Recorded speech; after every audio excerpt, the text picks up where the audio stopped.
60 kilowatt inverter K solar ಕನೆಕ್ಟ್ರಲ್ಲಿ ಕೊಟ್ಟವರು ಹೊಸದಾಗ bike ಕನೆಕ್ಟ್ರಿಲ್ಲ ಮನೆ ಕೊಟ್ಟಿಲ್ಲ ನೋಡ.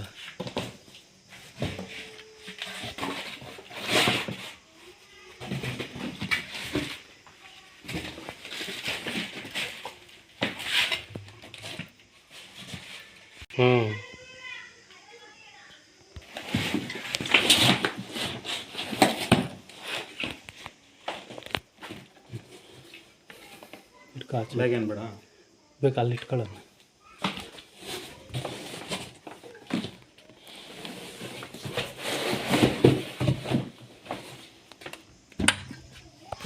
ಫೋರ್ MTPB DC ಸ್ವಿಚ್ ಇನ್ನೂ ಇದೇನು ಗೊತ್ತಾ? ಇಲ್ಲ ಅಣ್ಣ, ಅದ್ರಾಗ ಇರ್ತಾವಲ್ಲ. RYB neutral 4 MTTB 1 2 3 4 plus 4 strings Y connector. ಇದ್ರಾಗ ನೇಮ್ ಪ್ಲೇಟ್ ಸೀರಿಯಲ್ ನಂಬರೆಲ್ಲ ಐತೆ.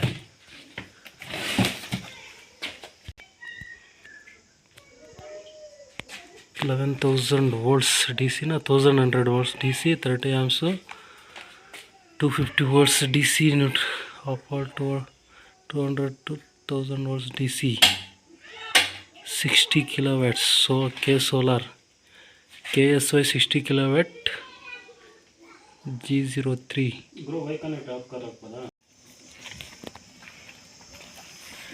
K solar 60 kilowatt inverter installation done finally working. ಇದು DC, ಇದು AC, ಇದು ಕಮ್ಯುನಿಕೇಷನ್. DC ಯಾವುದು? ಇದು DC. AC ಇದು 2 ಸ್ವಿಚ್, ಇದು AC cable, AC gland, AC cable. AC switch MTB1 MTB2. ಇದು inverter 5G Pro K solar. ಈಗ ಉಂಟೆ ಆನ್ಲೈನ್ ಇನ್ವರ್ಟರ್.